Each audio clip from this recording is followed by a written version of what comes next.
maanta way taariikhdu tahay 11 bisha koowaad 2018 waxaa shir isugu yimid xildhibaanada federaalka ee laga soo doortay koonfur galbeed ee ka soo jeeda gobolka Shabeellaha Hoose odayaashii dhaqanka ee soo xulay xildhibaanadaas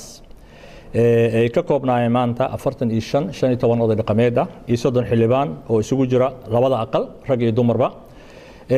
wada tashi dheer kulanka isugu yimid maanta oo odayaasha dhaqanka lagu marti qaaday xildhibaan lagu marti qaaday wada tashi muddo soo socday ayuu ahaa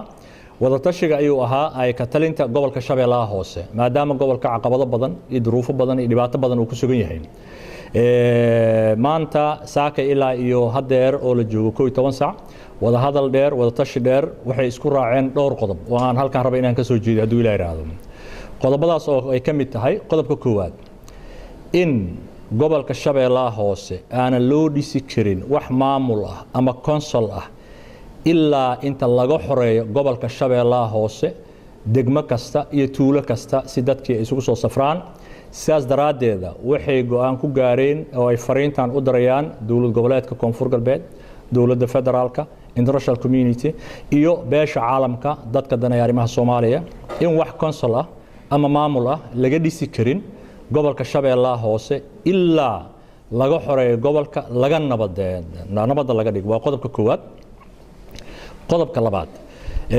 waxaan isku raaceen dadka ka soo jeeda gobolka Shabeellaha Hoose in ciidamada gobolka in la dhiso si degdegna loo dardargeliyo degmo kasto si loo xoreeyo gobolka Shabeellaha Hoose degmooyinka qaarkood xorweeye ciidamada joogo in la taageero degmooyin kale si degdeg ah ciidamadooda lagu dhiso si loo xoreeyo deegaanka nabadna loogu dhigo dadkana ay u safraan anagoo ka cimri qaadanayno safarkii dheeraa uu madaxweynaha ku soo maray gobolada dalka intiisa kale sida loo nabadeeyay daraadeed ayaan anagana waxaan aad iyo aad isugu mashquulinaynaa insha Allah si loo nabadeyn lahaa qodobka saddexaad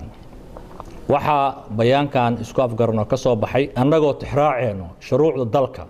iyo go'aamadii ka soo baxay dawladii Xasan Sheekh Maxamuud iyo dawladda hadda jirto madaxweyne Farmaajo hogaaminayo wax dhul ah oo la bixin karo haba yaraatee ma jirto marka si laga soo bilaabo ilaa 1991 up to now 91 ilaa hadda wax dhul ah la bixin karo ma jiro wax boob iyo xoog lagu haysan karana ma jiraan taasna anagoo tixraacayna shuruucda dalka u degsan soona dhaweynayno go'aankii madaxweynihii hore dawladii hore Xasan Sheekh Maxamuud iyo dawladda hadda jirta Maxamed Cabdullaahi Farmaajo qodobka afraad in la sameeyo dib u heshiisiin guud ee gobolka maadaama colaado ay haraadiyeen isla markaasna dawladda federaalka international community aan ka codsanayno in la taageero dib u heshiisiinta hadda jirto lana dardargeliyo si dib u heshiisiino caalami ah loogu sii sameyn lahaa tan hadda jirtana la soo dhaweeyo lana taageero ayaan ka codsan lahayn intaas kadib waxa la isku afgartay xildhibaanada federaalka ee ka soo jeeda koonfur galbeed qaasatan Shabeellaha Hoose odayaasha dhaqanka waxay maanta magacaabeen guddi ka kooban oday dhaqameedyo xildhibaano labada aqal iyo aqoon-yahano guddigaas oo ka talin doona ayatiinka gobolka Shabeellaha Hoose wada shaqeyn la sameyn doona dawlad goboleedka koonfur galbeed iyo dawladda federaalka kana talinaya ayatiinka gobolka Shabeellaha Hoose iyo sidii loo nabadeyn lahaa waxa kaloo baaq u darayaan dhammaan shacabweynaha ka soo jeeda gobolka Shabeellaha Hoose dal iyo dibad meel kasto ay joogaan in ay taageeraan baaqan in ay taageeraan arimaan hadda aan wadno anagoo ku dadaalayno in gobolkaas dib u xoreyn buuxda lagu sameeyo nabadeyn ummadda Soomaaliyeedna 91 wixii ku horeeyay si u wada noolaan jireen nabad iyo nimcada ku noolaayeen inay ku noolaadaan haduu Ilaahay raado wassalaamu calaykum wa rahmatullaahi wa barakaatuh